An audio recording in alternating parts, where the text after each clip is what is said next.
പരിശുദ്ധ പരമദിവ്യകാരുണ്യത്തിന് നേരവും ആരാധനയും സ്തുതിയും പുകഴ്ചയും ഉണ്ടായിരിക്കട്ടെ. എൻ്റെ പ്രിയപ്പെട്ടവരെ, ആധ്യാത്മിക അനുഭവശാസ്ത്രത്തിലെ അനേകം കാലാവസ്ഥകളുണ്ട്. നമ്മുടെ ഭൂമിയിലുള്ള കാലാവസ്ഥകളില്ലേ, മഞ്ഞ്, മഴ, പ്രളയം, വേനൽ, ചൂട്, എരിച്ചിൽ, പുകച്ചിൽ, ഇതുപോലെയുള്ള കാലാവസ്ഥകൾ ആധ്യാത്മികമായ അനുഭവ മേഖലയിലുമുണ്ട്. ഇതിനെ എങ്ങനെയാണ് നമ്മൾ മാസ്റ്റർ ചെയ്യണത്? ഈ ഒരു കാലഘട്ടത്തിലൂടെ പോയാൽ എങ്ങനെയാണ് ഇതിനെ നമ്മൾ കൈകാര്യം ചെയ്യുന്നത്? ചില സമയത്ത് നമുക്ക് വിശ്വാസം പൂർണ്ണമായിട്ടും പോവുകയും ദൈവത്തെ അനുഭവിക്കാൻ പറ്റാതിരിക്കുകയും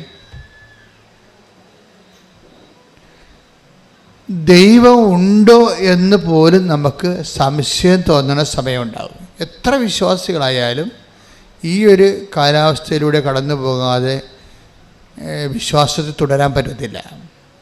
ദൈവം ഉണ്ടോ? ഇതൊക്കെ ചുമ്മാ പറയണതാണോ? അതൊരു റാഷണലിസ്റ്റുകളുടെ നിഗമനമാണ് ശരി? നമ്മൾക്ക് ഒരു അനുഭവം കിട്ടാത്തിടത്തോളം കാലം നിങ്ങളുടെ ഫെയ്ത്ത് ടെസ്റ്റഡ് അല്ല. ഇപ്പം നമ്മളൊരു എന്തെങ്കിലും സാധനങ്ങൾ, കമ്പനിയിൽ നിന്ന് ഇറക്കുന്ന സാധനങ്ങൾ, ഇലക്ട്രോണിക്സ് ആയാലും,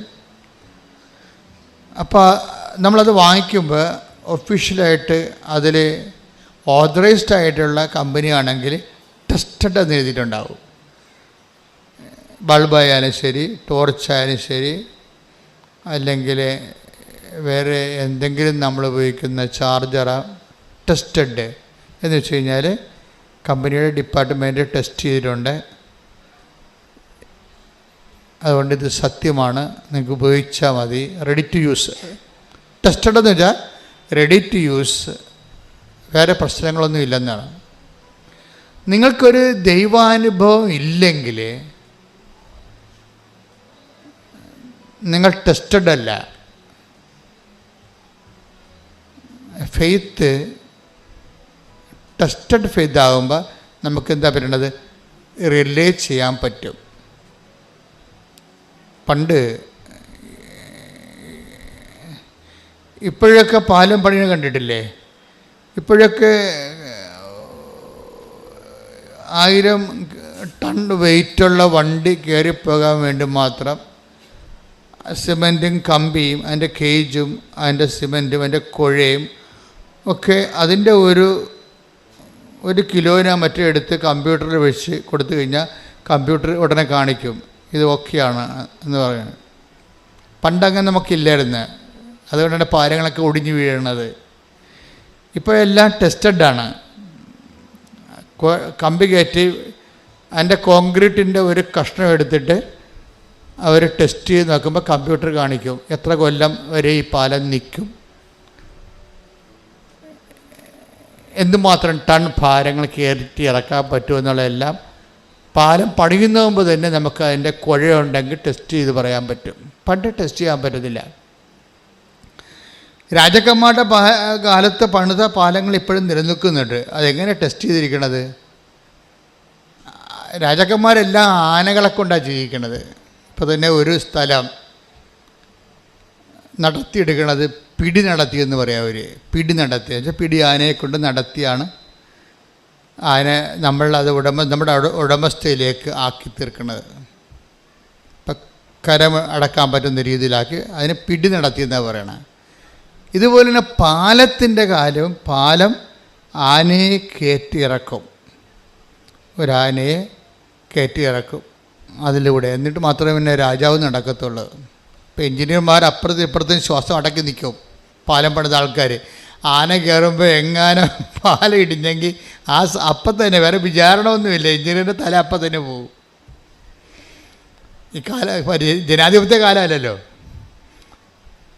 പക്ഷേ ആന കയറി ഇറങ്ങിക്കഴിയുമ്പോൾ എൻജിനീയറിനൊരു ശ്വാസം വരും, ടെസ്റ്റഡാണ്. അപ്പം വലിയ വാസകം, കാശ് കിട്ടും, സമ്മാനം കിട്ടും, അങ്ങനെ കുറേ നടപടിയുണ്ട് ടെസ്റ്റഡായ. ഇതുപോലെ നമ്മുടെ ജീവിത പ്രശ്നങ്ങളാകുന്ന ആനകൾ കയറി നിരങ്ങാതെ നമ്മുടെ വിശ്വാസം ടെസ്റ്റ് ചെയ്തതായിട്ട് ദൈവം കണക്കാക്കത്തില്ല. So that is why so many ക്ലേശം, ഒത്തിരി പ്രയാസങ്ങളുള്ളത് അതുകൊണ്ടാണ് നമ്മുടെ ജീവിതത്തിൽ പ്രശ്നങ്ങൾ ഉണ്ടാകുന്നതിൻ്റെ കാരണം നമ്മളെ ടെസ്റ്റ് ചെയ്യാൻ വേണ്ടിയാണ്. ഇത് റിലേറ്റ് ചെയ്യാൻ പറ്റുമോ, ഇനി ദൈവത്തിന് ദൈവികമായ പദ്ധതികളുമായിട്ട് മുന്നോട്ട് പോകാൻ നിത്യത വരെ ഈ ആത്മാവിനെ ടെസ്റ്റ് ചെയ്യാൻ പറ്റുമോ. നമ്മളൊരു ഹ്യൂമൻ സോളെന്ന് പറയും. ഞങ്ങൾക്ക് പഠിക്കുമ്പോൾ ഹ്യൂമൻ സോളിൻ്റെ ഒരു പ്രത്യേകത, ഇത്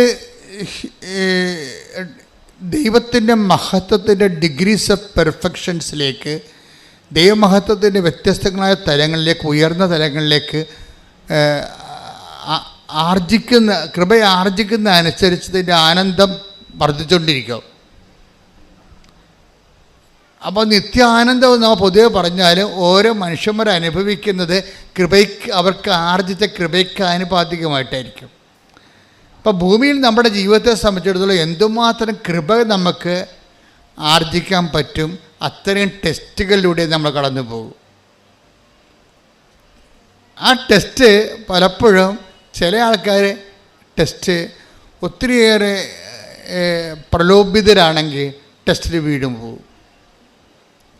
പ്രലോഭിതരെന്ന് പറയുമ്പോൾ ജഡിക വാസന കൂടുതലുള്ള ആൾക്കാരില്ലേ, ലോകത്ത് തന്നെ ലോകത്തിൻ്റെ ആഗ്രഹങ്ങൾ ഒത്തിരിയുള്ള ആൾക്കാരില്ലേ, അവർ ഒന്നും മുതലാകാത്ത ആൾക്കാർ. അവർ ഓരോരോ സാധനവും മറ്റുള്ളവർക്ക് എന്തെങ്കിലും ഉണ്ടെങ്കിൽ അവരെ നോക്കിയിട്ട് അവരെന്താ ചെയ്യണത് അനുസരിച്ചിട്ട് അവർ മാറി ഇപ്പോൾ അവർ ഗ്രാനൈറ്റ് മാറ്റിയിട്ട് മാർബിൾസാ വല്ലതൊക്കെ ഇടുകയാണെങ്കിൽ ഉടനെ അവരാദ്യം ഇത് ചെയ്തിരുന്നത് ഈ ടൈൽസ് പൊളിച്ചാണ് അവർ മാർബിൾ ഇട്ടത്. അപ്പോൾ അപ്പുറത്തെ വീട്ടുകാർ മാർബിൾ പൊളിച്ച് ഗ്രാനൈറ്റ് ഇട്ട്, അപ്പോൾ അത് ഇപ്പോൾ ഇവർ ഗ്രാനൈറ്റ് പൊളിക്കാൻ തുടങ്ങി. ഇങ്ങനെ പൊളിച്ചും പണിതും അവർക്കൊന്നും മുതലാകത്തില്ല. അതാണ് ലോകത്തിൻ്റെ ആൾക്കാരെന്ന് പറയണത്. ഓരോരോ ആൾക്കാർ സമൂഹത്തിൽ നിലവാരം ഉണ്ടാക്കാൻ വേണ്ടി ഓരോ അഭ്യാസം കാണിക്കും. ഒന്നാം സ്ഥാനത്ത് സമൂഹത്തിൽ അംഗീകാരം കിട്ടാൻ വേണ്ടി പണം കൊണ്ടുള്ള കളികളാണ്. അപ്പോൾ ഈ അംഗീകാരം കിട്ടാൻ വേണ്ടി നിലവിലിരിക്കുന്ന ഓരോ എന്ന് വെച്ച് കഴിഞ്ഞാൽ മറ്റേ ആളെപ്പോലെ അല്ല ഞാൻ ഇത്തിരി കേമനാണ്, അത്രേ ഉള്ളൂ. അതാണ് ലോകത്തിൻ്റെ ആൾക്കാരെന്ന് പറയുന്നത്. മറ്റേ ആളെപ്പോലെയല്ല ഞാൻ ഇത്തിരി കേമനാണ്. അപ്പോൾ അതുകൊണ്ട് ചിലരിങ്ങനെ ജിമിക്കിടും, അപ്പോൾ എല്ലാവരും ജിമിക്കിടും. അപ്പോൾ പറഞ്ഞാൽ ഇപ്പോൾ എല്ലാവരും ഒരുപോലെയാണ്, അതുകൊണ്ട് മേൽക്കാതെ കുത്തിയേക്കാന്ന് വിചാരിക്കും. അങ്ങനെ മേൽക്കാതെ കുത്തും. ഇപ്പോൾ അങ്ങനെയാണ് ഓരോ സാധനങ്ങൾ വരണത്. നമ്മുടെ ഈ ആഡംബരങ്ങൾ വരണത് അങ്ങനെയാണ്. പക്ഷേ മറ്റേ ആൾക്കാരെക്കാൾ മെച്ചമാണ് താനെന്ന് അറിയിച്ചുകൊണ്ട് ഞാൻ അത്ര കുറഞ്ഞ പുള്ളിയല്ല എന്ന് പറഞ്ഞുകൊണ്ട് നമ്മൾ ഈ സെൽഫ് ബൂസ്റ്റ് ചെയ്യും. സെൽഫ് ബൂസ്റ്റിംഗ് എന്ന് വരുമ്പോൾ എന്താ പ്രശ്നം? അപ്പോൾ ഇവർക്ക് ഉണ്ടാകുന്ന പ്രശ്നം എപ്പോഴും അവർ പ്രലോഭനത്തിന് വശംവദരായിക്കൊണ്ടിരിക്കും. പുതിയ പ്രലോഭനങ്ങളുണ്ട്, എന്നിട്ട് പുതിയ നിരാശ ഉണ്ടാകും. അപ്പോൾ what is happening? We create sufferings. നമ്മൾ തന്നെയാണ് ദൈവഹിതമല്ലാതെ മറ്റുള്ള ആൾക്കാരുടെ ഒപ്പം നിൽക്കാൻ വേണ്ടി ചക്രശ്വാസം വലിച്ചുകൊണ്ട് പുതിയ ലോണുകൾ, പുതിയ പലിശക്കടങ്ങൾ, ഇങ്ങനെ പുതിയ നരകങ്ങൾ നമ്മൾ സൃഷ്ടിച്ചു കൊണ്ടിരിക്കും. ഇപ്പം നമുക്ക് ഇപ്പം അയൽക്കൂട്ടം തന്നെ ഉണ്ട്. ഒരു അയൽക്കൂട്ടം ഇല്ലാഞ്ഞ സമയത്ത് നമുക്ക് 1000 രൂപയുടെ കടമേ ഉണ്ടായിരുന്നുള്ളൂ. 5 അയൽക്കൂട്ടം ഉള്ളപ്പോൾ ഇപ്പോൾ 5000 രൂപയുടെ കടമായി ഇല്ലേ? കറക്റ്റല്ലേ? നമുക്കൊരു അയൽക്കൂട്ടം ഇല്ലാഞ്ഞൊരു കാലമുണ്ട്, 2010 കാലം. ആ കാലത്ത് നമുക്ക് ഈ അണ്ണാച്ചിമാരുടെ പലിശക്ക് നമ്മുടെ വീട്ടിൽ പണം വേണോ ഒരു അണ്ണാച്ചിയെ വരത്തുള്ളൂ. അപ്പം അവൻ ചിലപ്പോൾ തന്തക്കൊക്കെ വിളിച്ച്, നമ്മളവരെ തന്തക്ക് വിളിച്ച് മനസ്സിലാകത്തില്ല. കാര്യം തമിഴനായത് കാരണം ഹിന്ദിക്കാരനെ മാർവാടിനെ നമ്മൾ വിളിക്കുമായിരുന്നു തന്തയ്ക്ക് മലയാളത്തിൽ. അപ്പോൾ അവന് മനസ്സിലാകത്തില്ല. അപ്പോൾ അവർക്കറിയാം കുഴിപ്പോയി അണ്ണാച്ചി വന്ന് ബഹളം ഉണ്ടാക്കും, അവൻ്റെ ഭാഷ നമുക്ക് മനസ്സിലാകത്തില്ല, നമ്മൾ തന്തയ്ക്ക് വിളിച്ചാൽ അവൻ കേൾക്കത്തുമില്ല. അപ്പോൾ അങ്ങനെ അഡ്ജസ്റ്റ് ചെയ്ത് പോവുകയായിരുന്നു മാർവാടി ഹിന്ദിക്കാരൊക്കെ ആയിട്ട് പഠിച്ച അഡ്ജസ്റ്റ്. അത് കഴിഞ്ഞപ്പോഴാണ് ഗവൺമെൻറ് അയൽക്കൂട്ടം നമ്മളെ രക്ഷിക്കാൻ വേണ്ടി അയൽക്കൂട്ടം തുടങ്ങിയത്. അയൽക്കൂട്ടം തുടങ്ങിയപ്പോൾ എന്താണ്, അമ്മായിയമ്മയുടെ പേരിൽ ലോണുണ്ട്, മരുമകളുടെ പേരിൽ ലോണുണ്ട്, മരുമകൻ്റെ പേരിൽ ലോണുണ്ട്. എവിടുന്നെല്ലാം ലോൺ കിട്ടാവോ അവിടുന്നെല്ലാം മേടിച്ച് നമ്മൾ ആഘോഷം നടത്തി. ഇപ്പോൾ നമ്മൾ എല്ലായിടത്തും കടമായി. ഇപ്പോൾ കർത്താവിനെ നമ്മൾ കർത്താവിനോട് നമ്മൾ ശണ്ട കൂടിക്കൊണ്ട് നടക്കുകയാണ്. കർത്താവേ 2 കിഡ്നിക്ക് പകരം 4 കിഡ്നി വെച്ച് തന്നെങ്കിൽ നമുക്ക് കുറച്ച് 2 കൊടുത്ത്. ഇപ്പം ദൈവത്തിനായ പ്രശ്നം, ദൈവം 2 കിഡ്നിയല്ലേ നമുക്ക് വിൽക്കണമെങ്കിലും 2 ഉള്ളൂ. ഇവിടെ 4 ഉണ്ടായിരുന്നെങ്കിൽ എന്നാൽ ഇപ്പോൾ ഒന്നിനും ഒതുങ്ങണില്ല മലയാളി ഒന്നിനും ഒതുങ്ങണില്ല. ഇനിയും പുതിയ സാഹചര്യങ്ങൾ വരികയാണെങ്കിൽ പുതിയ കടങ്ങൾ നമുക്കുണ്ടായിക്കൊണ്ടിരിക്കും. മനുഷ്യന്മാരുടെ ജീവിതം തന്നെ ഈ ജഡിക വാസനകളെ തൃപ്തിപ്പെടുത്തി. ഇപ്പം ജഡിക വാസന പലതിലുണ്ട്. കാറ് ചേഞ്ച് ചെയ്തുകൊണ്ടിരിക്കും, 3 കൊല്ലം കൂടുമ്പോൾ കാറ് ചേഞ്ച് ചെയ്തുകൊണ്ടിരിക്കും. അതുപോലെ തന്നെ അവർ വീട് ചേഞ്ച് ചെയ്തുകൊണ്ടിരിക്കും. അങ്ങനെ ഓരോ സംഭവം അവർ ചേഞ്ച് ചെയ്തുകൊണ്ടിരിക്കും. കാര്യം ചേഞ്ച് ചെയ്തില്ലെങ്കിൽ ഇവർക്ക് ബോറടിക്കും. ജഡിക വാസനയുടെ ഒരു പ്രശ്നം അത് ബോറെന്നുള്ള സംഭവം തന്നെ ഭൗതിക ആസക്തിയുടെ അനുഭവ തരങ്ങളുടെ ഒരു വൊക്കാബുലറിയാണ് ബോറ്. അപ്പം ദൈവം എന്താ ചെയ്തിരിക്കുന്നത് വെച്ച് കഴിഞ്ഞാൽ ഈ മനുഷ്യന്മാരുടെ സൃഷ്ടിച്ചു കഴിഞ്ഞാൽ സ്വാഭാവികമായിട്ട് ഇവൻ ഒന്നുകൊണ്ടും മുതലാകാത്തൊരു മുതലായിട്ട് വരും. ഇവൻ്റെ ഈ ബോറ് മാറ്റാൻ വേണ്ടി ഈശോ പറഞ്ഞു, ഞാനൊരു മരുന്ന് കണ്ടുപിടിച്ചിട്ടുണ്ട്. ഞാൻ തരുന്ന വെള്ളം കുടിച്ചാൽ നിങ്ങൾക്കൊരിക്കലും, അതിനാണ് പരിശുദ്ധാത്മാവെന്ന് പറയുന്നത്. പരിശുദ്ധാത്മാവ് ആ ഒരു സ്പേസിൽ കയറി വന്ന ആളാണ്. മനുഷ്യന്മാർക്ക് ബോറുണ്ടായിട്ട് ഒന്നിലും മുതലാകാതെ, ദൈവത്തെപ്പോലും മുതലാകാതെ ഭൗതിക ആനുകൂല്യം കൈപ്പറ്റാൻ വേണ്ടി ദൈവത്തെ മാക്സിമം യൂട്ടിലൈസ് ചെയ്ത ഒരു ചൂഷണത്തിലേക്ക് മാറുന്ന കാരണം ഈ ആഗ്രഹത്തിൻ്റെ പേരിൽ ഈശോ ആഗ്രഹം അവസാനിപ്പിക്കാൻ വേണ്ടിയാണ് ഈശോ ഞാൻ തരുന്ന വെള്ളം കുടിക്കുന്നവർക്ക്, പരിശുദ്ധാത്മാവ് നൽകുന്നവർക്ക് ഒരിക്കലും ദാഹിക്കത്തില്ലെന്ന്. എന്നുവെച്ചാൽ ഉള്ളത് കൊണ്ട് അവർക്ക് നല്ല തൃപ്തി വരും. പൗലോസ് അപ്പോസ്തലൻ പറയും, ഉള്ളത് കൊണ്ടൊക്കെ തൃപ്തിപ്പെടുന്നവർക്ക് മാത്രമേ take the bread of God. 1 തിമോത്തിയോസ് 6:6 ഉള്ളത് കൊണ്ട് തൃപ്തിപ്പെടുന്നവന്, പറഞ്ഞേ, ഉള്ളത് കൊണ്ട് തൃപ്തിപ്പെടുന്നവന് ദൈവഭക്തി വലിയൊരു നേട്ടമാണ്. അപ്പോൾ ദൈവഭക്തി കൊണ്ട് നേട്ടം ആർക്കാണ്? ഉള്ളത് കൊണ്ട് തൃപ്തിപ്പെടുന്നവനെ. ഉള്ളത് കൊണ്ട് തൃപ്തിപ്പെടാത്ത ആൾക്കാർക്ക് ദൈവഭക്തി കോട്ടമാണ്. അതാണ് വിഷയം വരുന്നത്. അപ്പോൾ എപ്പോഴും പ്രെയർ പോകേണ്ടത്, നിങ്ങൾക്ക് ആവശ്യമുള്ള സംഭവങ്ങൾ ദൈവം മാനിക്കുന്നുണ്ട്. ആവശ്യമുള്ള, ഇപ്പോൾ ഒറ്റ മുറി വീട്ടിൽ താമസിക്കുകയാണ്. ആദ്യം ഭർത്താവും ഭാര്യയുമായപ്പോൾ അവർക്ക് ഒരു ഗ്യാസ് വെച്ച് ഒരു കട്ടിലിട്ട് കഴിഞ്ഞാൽ വലിയ കുഴപ്പമില്ലായിരുന്നു. അവിടെ 2 കുഞ്ഞുങ്ങളായി. കുഞ്ഞുങ്ങൾ വളർന്നു കഴിഞ്ഞാൽ തീർച്ചയായിട്ടും അവർക്ക് 3 മുറിയുള്ള വീടും വരാന്തയും റീഡിങ് റൂം, പഠിക്കണ കുഞ്ഞുങ്ങളാണെങ്കിൽ പഠനമുറിയും എല്ലാം വേണം. അപ്പോൾ ആവശ്യത്തിന് കുഴപ്പമില്ല. അനാവശ്യത്തിനാണ് കുഴപ്പം വരുന്നത്. ആഡംബരമില്ലേ, ആഡംബരത്തിലേക്ക് വരുമ്പോൾ ആത്മാവ് മാറിപ്പോവും. അതുകൊണ്ടാണ് ഈശോ പറഞ്ഞത് നിങ്ങൾക്കിതൊക്കെ ആവശ്യമാണെന്ന്. ആവശ്യങ്ങളല്ലേ. ഇപ്പോൾ 6:33 എടുത്ത് മത്തായിയുടെ സുവിശേഷം, നിങ്ങൾ ആദ്യം അവിടുത്തെ രാജ്യവും അവിടുത്തെ നീതിയും അന്വേഷിക്കുക, അതോടൊപ്പം മറ്റുള്ളവയെല്ലാം നിങ്ങൾക്ക് ലഭിക്കും. അത് എന്താ പ്രശ്നം വെച്ച് കഴിഞ്ഞാൽ, നമുക്ക് ലഭിക്കുന്നതിന് അടിസ്ഥാനപ്പെടുത്തിയിരിക്കുന്നത് നമുക്ക് ചോദിക്കുന്നതനുസരിച്ച് മാത്രമല്ല. നമുക്ക് 2 തരത്തിൽ ദൈവത്തിൽ നിന്ന് അലോട്ട്മെൻ്റ് ഉണ്ട്. അനുഗ്രഹത്തിൻ്റെ അലോട്ട്മെൻറ്റ് 2 തരത്തിലാണ് നമുക്കുള്ളത്. 2 മാർഗ്ഗം നിങ്ങൾക്ക് ഉപയോഗിക്കാം. ഒന്ന്, ചോദിക്കുവിൻ നിങ്ങൾക്ക് ലഭിക്കും. Take the word of God. Hallelujah ഹല്ലേലൂയ ഹല്ലേലൂയ ഹല്ലേലൂയ. യേശുവേ നന്ദി ഹല്ലേലൂയ ഹല്ലേലൂയ. മത്തായി 7:7. മത്തായി 7:7. ചോദിക്കുവിൻ നിങ്ങൾക്ക് ലഭിക്കും. പറഞ്ഞേ, ചോദിക്കുവിൻ നിങ്ങൾക്ക് ലഭിക്കും. ചോദിക്കുവിൻ നിങ്ങൾക്ക് ലഭിക്കും. അന്വേഷിക്കുവിൻ നിങ്ങൾ കണ്ടെത്തും. അന്വേഷിക്കുവിൻ നിങ്ങൾ കണ്ടെത്തും. മുട്ടുവിൻ നിങ്ങൾക്ക് തുറന്നു കിട്ടും. മുട്ടുവിൻ നിങ്ങൾക്ക് തുറന്നു കിട്ടും. ഇപ്പം കേവലമായ പ്രാർത്ഥനയെക്കുറിച്ചാണ് പറയണത്. നമുക്ക് ലഭിക്കുന്നതിൻ്റെ ഒരു മാർഗം ദൈവത്തോട് ചോദിക്കുകയാണ്. ലഭിക്കുന്നതിൻ്റെ 2ാമത്തെ മാർഗം എന്താണ്? നമ്മൾ നമ്മുടെ പൊസിഷൻസ് കറക്റ്റ് ചെയ്യും. അപ്പോൾ ഓട്ടോമാറ്റിക്കായിട്ട് ചോദിക്കാതെ തന്നെ കിട്ടിക്കൊണ്ടേയിരിക്കും. എന്ന് വെച്ച് കഴിഞ്ഞാൽ അതാണ് 6:33 എന്താ പറയണത്? ഇതൊക്കെ നിങ്ങൾക്ക് ആവശ്യമാണെന്ന് പറഞ്ഞ്, ഇതൊക്കെ നിങ്ങൾക്ക് ആവശ്യമാണെന്ന് എൻ്റെ സ്വർഗസ്ഥനായ പിതാവ് അറിയുന്നു. നിന്റെ സ്വർഗസ്ഥനായ പിതാവ് അറിയുന്നു. നിങ്ങൾ ആദ്യം ദൈവരാജ്യവും അതിന്റെ നീതിയും അന്വേഷിക്കുക, ബാക്കിയുള്ളത് ചേർത്ത് നൽകപ്പെടും. അപ്പൊ ചേർത്ത് നൽകപ്പെടുന്ന ഒരു വിഷയമുണ്ട്. അതായത് നീ നടക്കേണ്ട വഴി നിന്റെ മുഖത്ത് നോക്കി ഞാൻ നിന്നെ ഉപദേശിക്കും. സങ്കീർത്തനം 32:8. സങ്കീർത്തനം 8-ാം തിരുവചനം. ഞാൻ നിന്നെ ഉപദേശിക്കാം, നീ നടക്കേണ്ട വഴി കാണിച്ചു തരാം, ഞാൻ നിന്റെ മേൽ ദൃഷ്ടി ഉറപ്പിച്ച് നിന്നെ ഉപദേശിക്കാം. ഇപ്പം എന്താ പ്രശ്നം? നമ്മളുടെ എല്ലാ A-Z കാര്യങ്ങളും ദൈവം ചാർട്ട് ചെയ്തിട്ടുണ്ട്. ആ ചാർട്ട് വഴി നിങ്ങളെ ദൈവത്തിൻ്റെ എക്സ്പെൻസിൽ തന്നെ നടത്തും.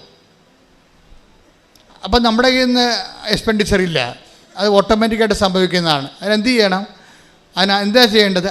ആദ്യം ദൈവരാജ്യം എന്ന് പറഞ്ഞാൽ എന്താണ്? ദൈവത്തിൻ്റെ മനസ്സ്. ഓരോ വിഷയത്തെക്കുറിച്ച് ദൈവത്തിൻ്റെ മനസ്സുണ്ടാവും. ആദ്യം ദൈവത്തിൻ്റെ മനസ്സ്, ഈ വിഷയത്തിൽ ദൈവത്തിൻ്റെ മനസ്സെന്താണ്? അപ്പം നിൻ്റെ മനസ്സല്ല, നിൻ്റെ വീട്ടുകാരുടെ മനസ്സല്ല. ഇവിടെയാണ് ഇടിവെട്ട് പ്രശ്നങ്ങൾ നടക്കുന്നത്. കുടുംബത്തിൽ ഏറ്റവും കൂടുതൽ പ്രോബ്ലംസ് നടക്കുന്നത് ഇവിടെയാണ്.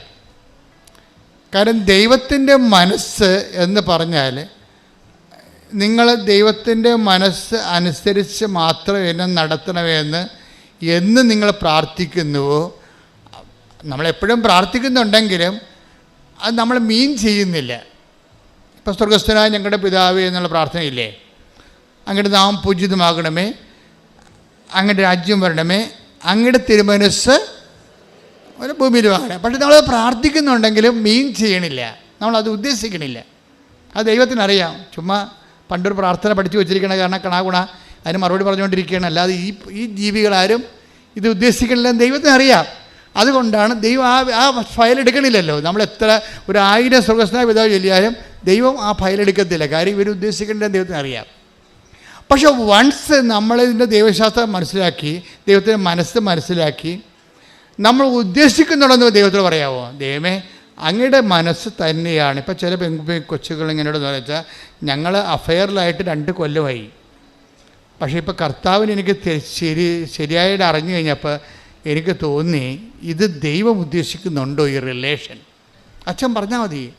അച്ഛൻ അമ്മ പ്രത്യക്ഷപ്പെട്ട ആൾത്താറ എന്നുകൊണ്ട് അച്ഛൻ മെസ്സേജ് എടുത്ത് പറഞ്ഞാൽ മതി. എന്ത് റിസ്ക് ആണെങ്കിലും ഞാൻ ദൈവത്തിൻ്റെ ഇഷ്ടം അനുസരിച്ച് പാലിക്കത്തുള്ളൂ എന്ന് പറഞ്ഞു. അതാണ് പ്രശ്നം. അതിന് ഇത്തിരി തൻ്റെ ഇടം വേണം ശരിക്കും. നിങ്ങൾ അങ്ങയുടെ നാമം പൂജിതമാകണമേ, അങ്ങയുടെ തിരുമനസ് സ്വർഗത്തിലെ പോലെ ഭൂമിയിലും ആകണം എന്നൊക്കെ പറയുമ്പോഴേ, അങ്ങയുടെ തിരുമനസ് നിറവേണമെന്ന് നിങ്ങൾ പറയുമ്പോഴേ, നിങ്ങൾ സെലക്ട് ചെയ്ത വിഷയം, വീട്, സ്ഥലം, ഇങ്ങനെയുള്ള എല്ലാം നിങ്ങൾ പറയണ പോലെ ദൈവം നിങ്ങളുടെ അടിമയായി നിന്നുകൊണ്ട് നിങ്ങൾക്ക് ചെയ്തു തരണമെന്നാണ് ഉദ്ദേശിക്കുന്നത്.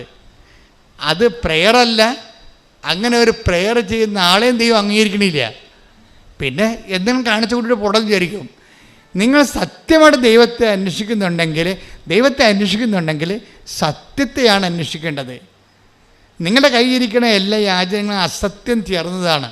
അതുകൊണ്ട് കർത്താവിനോട് പറയേണ്ടത്, കർത്താവേ, ഞാൻ ഉദ്ദേശിക്കുന്നത് ചിലപ്പോൾ കാനഡയിൽ പോയാൽ എനിക്ക് ചിലപ്പോൾ കാശ് കിട്ടുമായിരിക്കും കൂടുതൽ.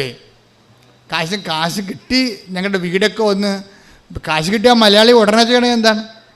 വീട് പൊളിക്കും. അല്ല പിന്നെ നല്ല വീടാണെങ്കിൽ അത് പൊളിക്കും. കാര്യം വെച്ചാൽ കാനഡയിൽ പോയവരും ഇംഗ്ലണ്ടിൽ പോണവരും ജീവിക്കണം എങ്ങനെയാണെന്ന് മലയാളിക്കറിയാം. ആ രീതി പൊളിച്ചിട്ട് അയൽവാസികൾ എവിടെയാണ് വിദേശത്ത് പോയിരിക്കുന്നത്, വിദേശ പൗരന്മാരെ പോലെ ഈ നാട്ടിൽ ജീവിക്കും. പിന്നെ അവസാനം എഴുതി വെക്കുകയും ചെയ്യും, ബിവെയർ ഓഫ് ഡോഗ്സ്. ഇതിന് വേണ്ടിയാണ് നീ ഉടമ്പടി എടുത്തിരിക്കുന്നത്. എന്തിനാണ്? നാട്ടുകാരെ വീട്ടിൽ കയറ്റാതെ പട്ടി കൊണ്ട് സൂക്ഷിക്കരുതെന്ന് എഴുതി വെക്കാൻ വേണ്ടിയുള്ള അഭ്യാസം. അതും ദൈവത്തിന് അറിയാം. അതുകൊണ്ട് ആദ്യമേ തന്നെ ചെയ്യേണ്ട ഈ സാധനം പൊളിച്ചെഴുത്ത് വേണം ഇവിടെ. എന്താണ്? കർത്താവേ, എന്താണെന്നല്ല, എനിക്ക് മര്യാദക്ക് നിൻ്റെ മകനാണ് ഞാൻ എലിക്കുഞ്ഞുമല്ല, ആട്ടുകുഞ്ഞുമല്ല, ആനക്കുഞ്ഞുമല്ല. എലിയാണെങ്കിൽ ഞാൻ മാളത്തിൽ താമസിച്ചാൽ മതിയായിരുന്നു, അല്ലേ? ആടാണെങ്കിൽ ഞാൻ ആലയിൽ താമസിച്ചാൽ മതിയായിരുന്നു, ആനയാണെങ്കിൽ ഞാൻ കൊട്ടിൽ താമസിച്ചാൽ മതിയായിരുന്നു. പക്ഷെ ഞാൻ മനുഷ്യനാണ്, നിൻ്റെ മകനാണ്, നിൻ്റെ മകളാണ്, ആ ഒരു മാന്യത ഞാൻ ജീവിക്കണം. അതാണ് നമുക്ക് ആവശ്യമായ സംഭവം. നമ്മളാണെങ്കിൽ കുടിലും ജീവിക്കാൻ ദൈവം ഉദ്ദേശിക്കണില്ല. പക്ഷെ അതല്ല പ്രശ്നം. എന്തുകൊണ്ടാണ് വേസ്റ്റ് റൂംസ് നമ്മുടെ വീടുകളിൽ ഉണ്ടാകണത്? വേസ്റ്റ് റൂംസ്, ആവശ്യമില്ലാത്ത മുറികൾ എന്തിനാണെന്ന് ആർക്കും അറിയാൻ പാടില്ല.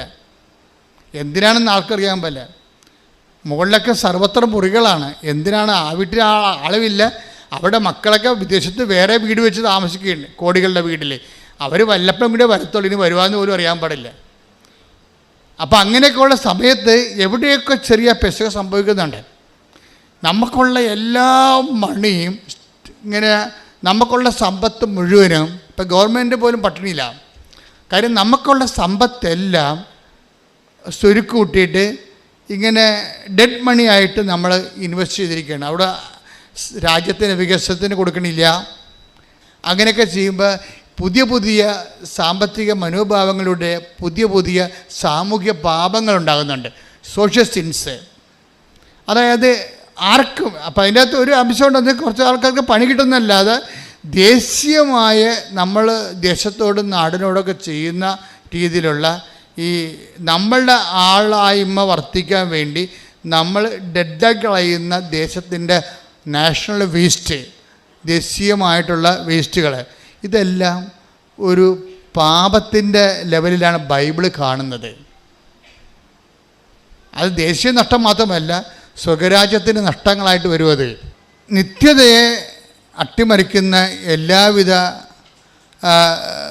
ആഗ്രഹങ്ങളെയും നമ്മൾ ദൈവതിരുസന്നിധി വിചാരണ ചെയ്യപ്പെടേണ്ടതാണ്.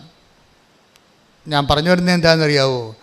നിങ്ങളെ സംബന്ധിച്ചിടത്തോളം ഈ ഭൂമിയിലുള്ള ഇപ്പോൾ വരുന്ന മനുഷ്യന്മാരുടെ ഒരു പ്രശ്നം, എല്ലാവരും ഇങ്ങനെ രാജ്യം വിട്ട് പോയിക്കൊണ്ടിരിക്കുകയാണ്. രാജ്യം വിട്ട് പോയിക്കൊണ്ടിരിക്കുന്നവർ അവിടെയും സമ്മർദ്ദത്തിലാണ്, ഇവിടെയും സമ്മർദ്ദത്തിലാണ്. അപ്പോൾ അസൂയയുടെ പുതിയ രൂപങ്ങൾ നാട്ടിലുണ്ടായിക്കൊണ്ടിരിപ്പുണ്ട്.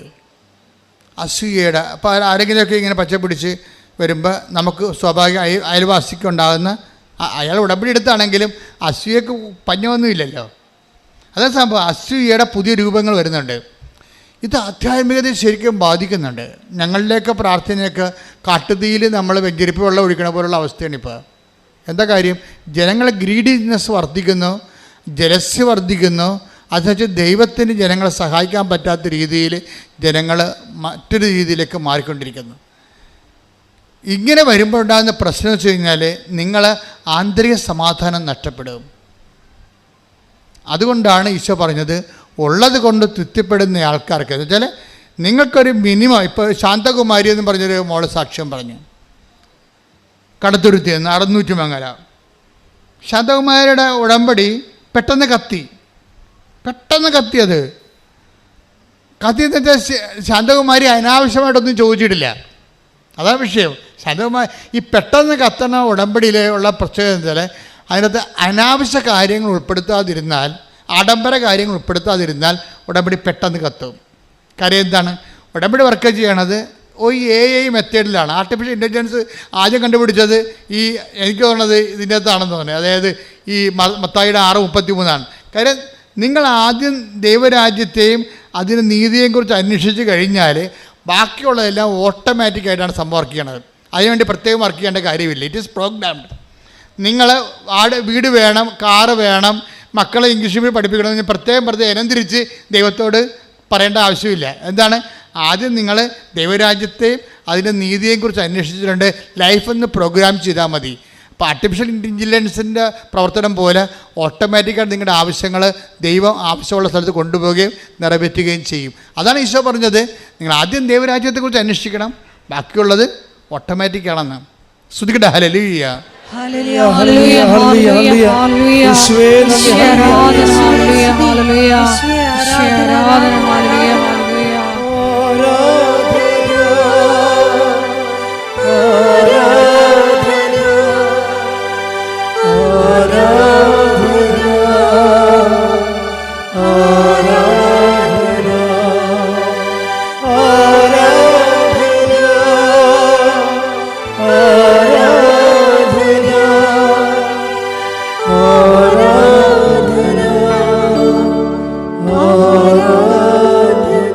സന്തോഷത്തോടെ പ്രാർത്ഥിക്കുക. പരിശുദ്ധ പരമ ദിവ്യകാരുണ്യത്തിന് ആരാധനയും സ്തുതിയും പുകഴ്ചയും ഉണ്ടായിരിക്കട്ടെ. പരിശുദ്ധ പരമ ദിവ്യകാരുണ്യത്തിന് ആരാധനയും സ്തുതിയും പുകഴ്ചയും ഉണ്ടായിരിക്കട്ടെ. പ്രാർത്ഥിക്കുക. കർത്താവേ, അങ്ങയുടെ വചനങ്ങള് ജീവിത ബന്ധിയായി അങ്ങ് നൽകുമ്പോൾ അത് അംഗീകരിക്കുവാനും നടപ്പിൽ വരുത്തുവാനും ദൈവ പൈതലിന്റെ സ്വർഗീയ വാഗ്ദാനങ്ങൾക്ക്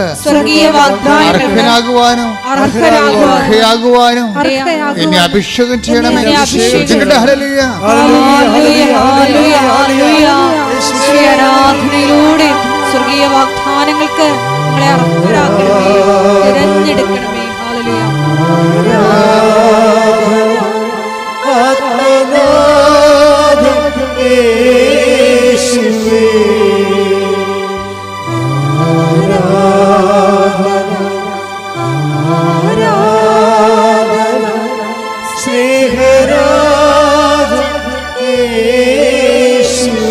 പരിശുദ്ധ പരമ ദിവ്യകാരുണ്യത്തിന് ആരാധനയും സ്തുതിയും പുകഴ്ചയും ഉണ്ടായിരിക്കട്ടെ. എൻ്റെ പ്രിയപ്പെട്ട ശാന്തകുമാരിയുടെ പ്രശ്നം എന്താണെന്നറിയാവോ? ശാന്തകുമാരിക്ക് പല പ്രശ്നങ്ങളാണ്. ഈ ക്ലേശങ്ങളെ കൊണ്ട് കുറേ ക്ലേശങ്ങളാണ്. ഒന്ന്, ഇവർ കടത്തുരുത്തി 600 ഉൾനാട്ടിലുള്ള ആളാണ്. അവരുടെ സ്ഥലത്ത് വെള്ളമില്ല. അതാണ് ഒരു പ്രശ്നം. സ്ഥലമല്ല, ഒരു അറിയാമല്ല, ഫെബ്രുവരി ആകുമ്പോൾ വെള്ളം വറ്റി പോകും. ആ വീട്ടിലോട്ട് വഴിയില്ല. രണ്ടാമത്തെ പ്രശ്നം, വെള്ളം വല്ലയിടത്തും പോയി കോരാമെന്ന് വെച്ച് കഴിഞ്ഞാൽ വഴിയില്ല. വെള്ളം വിലക്ക് വാങ്ങിക്കാമെന്ന് പറഞ്ഞാൽ വണ്ടി അവിടെ വന്ന് നിൽക്കത്തില്ല. വല്ലയിടത്തും വണ്ടി വന്ന് നമ്മൾ ചുമന്നുകൊണ്ട് വരണം വെള്ളം. ശാന്തകുമാരി ഒറ്റക്ക, മക്കളുണ്ട്, കല്യാണം കഴിച്ച് വിട്ടിട്ടുണ്ട്. അതുങ്ങളൊന്നും ഈ വീട്ടിൽ തിരിച്ചു വരത്തില്ല. അമ്മയോട് ഭയങ്കര ഇഷ്ടമൊക്കെയാണ്, പക്ഷെ അവരാരും വരത്തില്ല വീട്ടിലോട്ട്. മൂന്നാമത്തെ പ്രശ്നമാണ്. എന്താ വരാത്തത് കാര്യം? മക്കൾ വരാത്ത 2 കാര്യങ്ങൾ, 3 കാര്യങ്ങൾ. അപ്പം നേരിച്ച് മരിച്ചു പോകാൻ തോന്നുന്നു. അമ്മ മാത്രമേ ഉള്ളൂ. എന്നിട്ട് പോലും ആ അമ്മയെ തിരക്കി. അമ്മയോട് മക്കൾക്ക് ഇഷ്ടമാണെങ്കിലും പെമ്മക്കളാണെങ്കിലും വരാൻ പറ്റണില്ല അവർക്ക്. അവർ പറയണ, അമ്മ ഈ വീട്ടിൽ വരുമ്പോൾ എന്തോ നെഗറ്റീവ് എനർജിയാണ്. 4ാമത്തെ പ്രശ്നം. പിള്ളേരിപ്പോൾ പഠിച്ചപ്പോഴേ നെഗറ്റീവും പോസിറ്റീവും ഒക്കെ അറിയാമല്ലോ അവർക്ക്. അപ്പോൾ ഇവർ പറയണ ഇപ്പോൾ നെഗറ്റീവ് എനർജിയാണെന്നാണ് പറയണത്. ഇതിൻ്റെ അകത്ത് ഇപ്പോൾ വെള്ളമില്ല, വഴിയില്ല, വീട്ടിൽ വരാൻ പറ്റണില്ല, നെഗറ്റീവ് എനർജിയാണ്. ഇതൊന്നുമല്ല, എവിടെ നോക്കിയാലും മൂർഖം പാമ്പ്. 4ാമത്തെ പ്രശ്നം. അപ്പോൾ ശാന്തകുമാരൻ മടുത്തു ജീവിതം. ഇവിടുത്തെ ആരും ഇത് 5ാമത്തെ പ്രശ്നം എന്താ അറിയാമോ? വിറ്റ് ചുട്ട് പോകാമെന്ന് വിചാരിച്ചാൽ ആരും എടുക്കാനും ഇല്ല. 6ാമത്തെ പ്രശ്നങ്ങളതിന് ഒറ്റ വ്യക്തി ഒരു കുടുംബത്തിൽ ആരും സഹായമില്ലാതെ അനുഭവിക്കുന്ന 6 പ്രശ്നങ്ങളാണ്. അപ്പോൾ ഇവൾ ഉരുകി തീർന്ന് എന്തിനും ജീവിക്കണം. അവസാനം ശാന്തകുമാരി പറയണേ, ആദ്യമൊക്കെ മൃഗപാമ്പൊക്കെ വരുമ്പോഴേ എപ്പോഴും വരും പാമ്പ്, പല സ്ഥലത്തും പാമ്പാണ്. അപ്പോൾ ഞങ്ങൾക്ക് പേടിയായി. അവസാനം ഞാൻ നാട്ടുകാരെ വിളിച്ച് തല്ലിക്കൊല്ലാൻ തുടങ്ങിയെന്ന്. പാമ്പ് വന്നതെന്ന് പറയുമ്പോൾ ഞാൻ കിടന്ന് ആൾക്കാർ വന്ന് തല്ലിക്കൊല്ലും. അവസാനം ആൾക്കാർ പറയും തല്ലിക്കൊന്ന് ആൾക്കാരെ മടുത്തി. ഇവിടെ കാറ് കേൾക്കുമ്പോൾ തന്നെ ആൾക്കാർ നാട്ടിൽ നിന്ന് ഓടിക്കുകയാണ്. അവർ മടുത്ത് പിന്നെയും പാമ്പ് വന്നുകൊണ്ടിരിക്കുകയാണ്. അപ്പോൾ അവർ പറയണം ഞാൻ തന്നെ അവസാനം ധൈര്യം അവലംബിച്ച് എനിക്ക് ജീവിക്കണ്ടേ, ഞാൻ തന്നെ തല്ലിക്കൊല്ലാൻ തുടങ്ങിയെന്നു. എന്നിട്ട് പാമ്പ് തീരണില്ല. ഞാൻ അങ്ങനെ ഇരിക്കുന്ന സമയത്താണ് പറഞ്ഞത്, മാതാവിനെ കണ്ടായി എല്ലാം തീരുമെന്ന് പറഞ്ഞു. അപ്പം ഞാൻ അവിടെ നിന്ന് ഉടമ്പടി പുതുക്കാൻ പോകുന്ന ആൾക്കാരുടെയൊക്കെ കൂടെ കയറിപ്പോന്നു വെച്ച് കഴിഞ്ഞാൽ അവർ ഇറങ്ങിയപ്പോൾ തന്നെ അവിടെ മനസ്സിൽ അമ്മയെ കാണണമെന്ന്, ഉടമ്പടി എടുക്കണമെന്ന് അവർ തീരുമാനിച്ചപ്പോൾ തന്നെ അവർക്ക് മനസ്സിലായി എന്തോ അമ്മ ചെയ്യാൻ പോകുന്നുണ്ടെന്ന്. അതങ്ങനെയാണ് ഇവിടെ എന്താ ആ രീതി. അതാണ്, നിങ്ങൾ സത്യസന്ധരാണെങ്കിൽ തീരുമാനം എടുക്കുമ്പോൾ തന്നെ അടയാളങ്ങൾ തുടങ്ങും. നമുക്ക് ആന്തരികമായ ബോധ്യം കിട്ടും. നിങ്ങൾ സത്യസന്ധരല്ലെങ്കിൽ ഉടമ്പടി 3 പ്രാവശ്യം പുതുക്കിയാലും അമ്മ അനങ്ങത്തില്ല. കാര്യം സത്യസന്ധത അല്ലെന്ന് അറിയാം. അത് ഭയങ്കര സീരിയസ് വിഷയമാണ്. നിങ്ങൾ സത്യസന്ധരാണ്, നീ വിഷയം ഇപ്പം നിങ്ങൾ പറയാം ഉടമ്പടി നാത്തൂനും ആൻറ്റിയും കുഞ്ഞമ്മയൊക്കെ എടുത്തില്ലേ, എന്നാൽ പോയി നോക്കിയൊക്കെ ആലപ്പുഴ. ഇനിയിപ്പോൾ നമ്മളായിട്ട് പോകാഞ്ഞിട്ട് ആരെങ്കിലും കിട്ടാതിരിക്കണ്ടല്ലോ എന്ന് പറഞ്ഞിട്ട് അങ്ങനെ സത്യസന്ധരല്ലാത്ത ആൾക്കാർ ഉടമ്പടി എടുക്കുന്നുണ്ട്. എന്ന് കഴിഞ്ഞാൽ ഇനിയിപ്പോൾ ഉടമ്പടി എടുത്തില്ലെന്ന് പറഞ്ഞുകൊണ്ട് അനുഗ്രഹം കുറഞ്ഞു പോകണമെന്ന് പറഞ്ഞാൽ എന്നെ വട്ടിയും കൊട്ടയും എടുത്തുകൊണ്ട് ഉടമ്പടി എടുക്കാൻ വരും. സത്യസന്ധരല്ല, പുതുക്കിയാലും രക്ഷപ്പെടത്തില്ല. നിങ്ങൾ ആ ഉടമ്പടിയുടെ കറക്റ്റ് കാര്യങ്ങളെ സത്യസന്ധമായിട്ട് ദൈവത്തെ ഒന്നാമത്തെ ആ ഉടമ്പടി എഴുതിയിരിക്കണതെല്ലാം നിങ്ങളുടെ അത്യാവശ്യ കാര്യങ്ങളായിരിക്കണം. അല്ല ആഡംബരം എഴുതിയാൽ വർക്കൗട്ട് ചെയ്തില്ല ഈ സംഭവം. ആഡംബരം എഴുതിപ്പോയാൽ ഇത് ആൾ കളിക്കാൻ വേണ്ടിയാണെന്നും അഹങ്കാരത്തിൻ്റെ വിത്താണെങ്കിൽ വന്നിരിക്കണമെന്നും ഇത് ദൈവത്തിന് പ്രയോജനപ്പെടുത്തില്ലെന്നും അവർക്ക് അഭ്യാസം കാണിക്കാൻ വേണ്ടിയില്ല. അഭ്യാസ വിശ്വാസിയാണെന്ന് ദൈവത്തിന് അറിയാവുന്ന കാരണം ദൈവം അടുക്കത്തില്ല. ദൈവം സത്യത്തിൻ്റെ ദൈവമായത് കാരണം അടുക്കത്തില്ല. ആദ്യം തന്നെ നിങ്ങൾ ചെയ്യേണ്ടത് നിയോഗങ്ങൾ എഴുതുമ്പോൾ അതിൻ്റെ അത്യാവശ്യവും ആവശ്യവും ഓക്കെയാണ്. ആഡംബരങ്ങളുണ്ടോ എന്ന് നോക്കണം. അത് നോക്കണം. ആഡംബരം ഉണ്ടെങ്കിൽ എഴുതാതിരിക്കണം എപ്പോഴും നല്ലത്. ആഡംബരങ്ങളുടെ കാര്യങ്ങൾ എഴുതാതിരിക്കണം നല്ലത്. ശതകുമാരി എന്ന് പറയുമ്പോൾ മനസ്സിൽ ചെന്നിട്ട് ആദ്യം പറഞ്ഞാൽ എന്താ അറിയാമോ?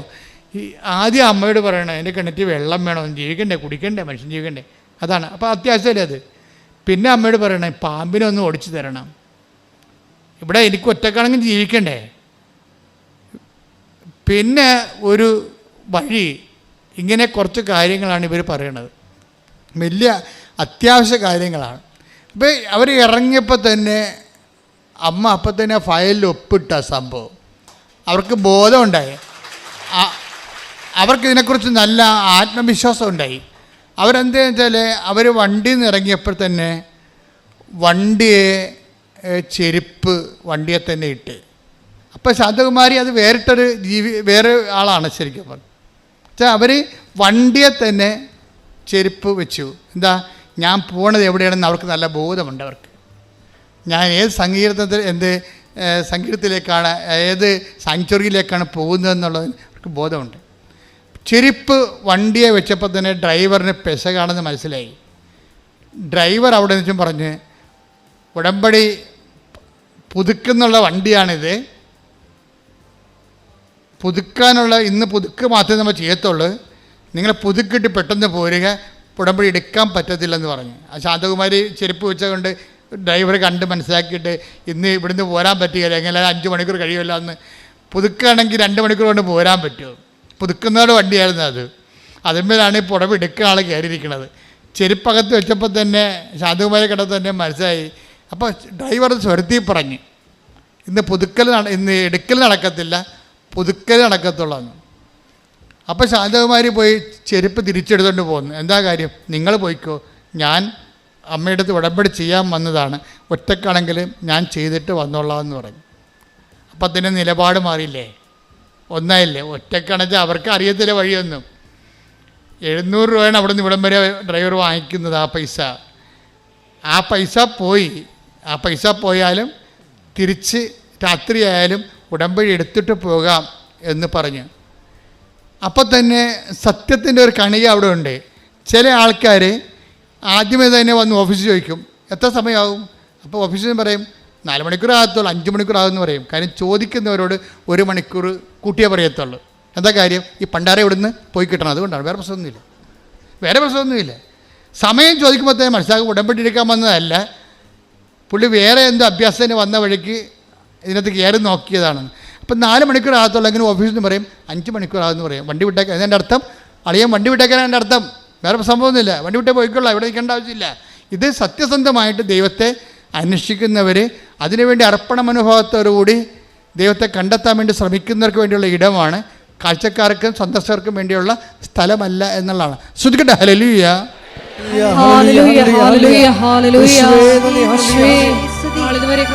വന്ന് ഉടമ്പടി എടുത്ത് പോയിട്ടുള്ളവരെ, ഉടമ്പടി എടുക്കാൻ ആഗ്രഹിക്കുന്നവരെ പ്രത്യേകമായിട്ട് സമർപ്പിച്ച് പ്രാർത്ഥിക്കുന്നു. തീക്ഷ്ണതയോടെ ഉടമ്പടി നിവർത്തിക്കുവാൻ നിങ്ങളെ അഭിഷേകം ചെയ്യണം.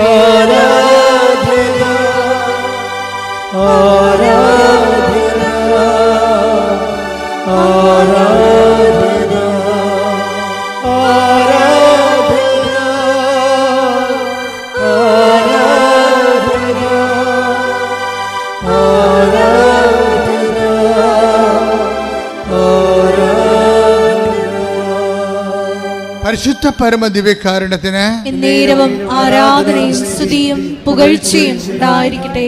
ഉടമ്പടി ഒരു നിലപാടാണ്. ശരിക്കും പറഞ്ഞാൽ ശാന്തകുമാരുടെ നിലപാട് സത്യസന്ധമായത് കാരണം അമ്മ ഒരു കാര്യം ചെയ്തു. ആ വിഷയം ഏറ്റെടുത്തിട്ട് ശാന്തകുമാരി പറഞ്ഞു, ഇവിടെ ഒത്തിരി ക്യൂ ഒക്കെ കാണുന്നുണ്ട്, ഒത്തിരി കൗണ്ടർ കാണുന്നുണ്ട്, എവിടെ പോയിട്ട് എന്താണ് ആദ്യം ചെയ്യേണ്ടത് എനിക്കൊരു പിടിയുമില്ല. പക്ഷേ എന്നെ കൃത്യമായിട്ട് നയിച്ചുകൊണ്ട് പോയി പുതുക്കി കഴിഞ്ഞപ്പോൾ അവരെന്നെ വിളിച്ചു, ഞങ്ങൾ വണ്ടി വിട്ട് പോകണമെന്ന്. അപ്പോൾ ഞാൻ അമ്മയടുത്ത് തിരികെത്തിക്കണ സമയമായിരുന്നു. ഞാൻ പറഞ്ഞു ഇത്തിരി സമയം പാടി. അപ്പോൾ തന്നെ ഇത്ര പെട്ടെന്ന് അതെല്ലാം കഴിഞ്ഞ് കൃത്യമാക്കി ദൈവം സഹകരിക്കുന്ന രീതി കണ്ട. സത്യസന്ധരോട് ദൈവം കൃത്യമായിട്ട് സഹകരിക്കും. നിങ്ങൾക്കൊരു ഐഡിയ വേണമെന്നില്ല, ഐഡിയ എല്ലാം അമ്മ തരും. നിങ്ങളെ കൊണ്ടു നടക്കുന്നത് അമ്മയായിരിക്കും. കൊണ്ടു നടന്ന് ഇവിടെ കൊണ്ടുവന്ന് ഇതെല്ലാം ചെയ്യിച്ച് പെട്ടെന്ന് വണ്ടി കയറി അവർ പോയി, ഒരുമിച്ചാണ് പോയത്.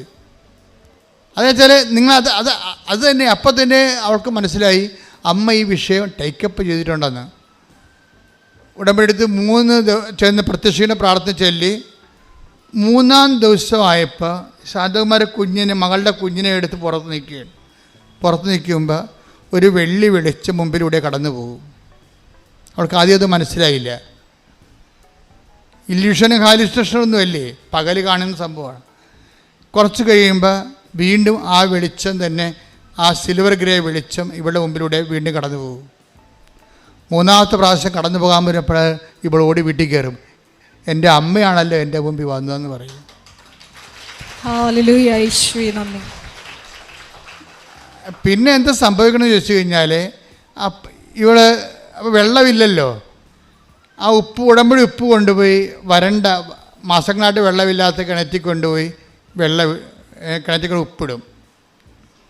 ഉപ്പിട്ടും കാര്യം കുഴക്കിണറാണ്, 300 350 അടി താഴെയുള്ള സാധനമാണ്, അവിടെ വെള്ളമില്ല. പക്ഷേ ഉപ്പ് കിണറ്റിൽ കൊണ്ടിട്ട്, കിണറ്റിൽ വെള്ളം ഇല്ലാത്ത സ്ഥലത്താണ് ഉപ്പ് കൊണ്ടിടണത്. ബിഷപ്പ് പ്രമാണം ചെല്ലും പോരും. കുറച്ച് കഴിഞ്ഞപ്പോൾ മോട്ടർ ആദേശം ചെയ്തിട്ട് മോളിൽ ടാങ്ക് കവിഞ്ഞ് വെള്ളം ഇങ്ങനെ ഒഴുകാൻ തുടങ്ങി. അങ്ങനെ 3 ദിവസം വെള്ളം ഒഴുകിയപ്പോൾ 5:30 മണിക്ക് ഇവള് നാട്ടുകാരെല്ലാം വിളിച്ച് കേൾപ്പിച്ചു, ഫോണെടുത്ത് പറഞ്ഞ് അമ്മ വെള്ളം തന്ന് പറയുന്ന കാര്യം വെള്ളമില്ലെന്ന് എല്ലാവർക്കും, ഇവിടെ വീട്ടിൽ വെള്ളമില്ലെന്നും ഇവർക്ക് ഒറ്റയ്ക്ക് കോരി തോന്നുകൊണ്ട് പോകാൻ പറ്റത്തില്ലെന്നും വെള്ള ദുരന്തത്തിലാണെന്നൊക്കെ അറിയാൻ പറ്റുന്ന ആൾക്കാർക്കെല്ലാം ഇത് വലിയ സംഭവമായി. നമുക്ക് ചിലപ്പോൾ അത്രയും അത് അറിയത്തില്ല, അവിടെ അവർക്കത് മനസ്സിലായിപ്പെട്ടന്ന്. കാര്യം അവർ പറഞ്ഞു ഇപ്പോൾ 1 കൊല്ലമായിട്ടും ഒരു പ്രശ്നവുമില്ല, കൃത്യമായിട്ട് വെള്ളം അമ്മ തന്നുകൊണ്ടിരിക്കുകയാണ്. പിന്നെ ഞാൻ അമ്മയോട് പറഞ്ഞത് മുറുക്കപ്പാമ്പിൻ്റെ കാര്യമാണ്, ആ സാധനത്തിന് 1 കൊല്ലമായിട്ട് കാണാനില്ലെന്ന്. മക്കളെല്ലാം തിരിച്ചു വന്നു, ആ നെഗറ്റീവ് എനർജിയൊക്കെ മാറി, മക്കളെല്ലാം തിരിച്ചു വന്നു. ഇളയൊക്കെ കാനഡയിൽ പോകണമെന്ന് പറഞ്ഞായിരുന്നു. അവിടെ കാര്യം ചെയ്തിട്ടും ശരിയാകത്തില്ല. ഇങ്ങനെ ഒടിഞ്ഞു കെട്ടിയൊരു വീട്ടിലാണ് താമസിക്കണത്, അത് മാറ്റണമെങ്കിൽ സാധാരണ ജോലി ചെയ്യാൻ പറ്റത്തില്ല, പോകണമെന്ന് അമ്മയോട് പറഞ്ഞായിരുന്നു. അവളുടെ കാര്യം ശരിയായി, എല്ലാം പെട്ടെന്ന് ശരിയായി. ഞാനീ സാക്ഷ്യം കേട്ടപ്പോൾ എൻ്റെ മനസ്സിലായി ഉണ്ടായത് എന്താ വെച്ചാൽ, അതായത് ശാന്തകുമാരി പറയുന്ന ഒരു സംഭവമുണ്ട്.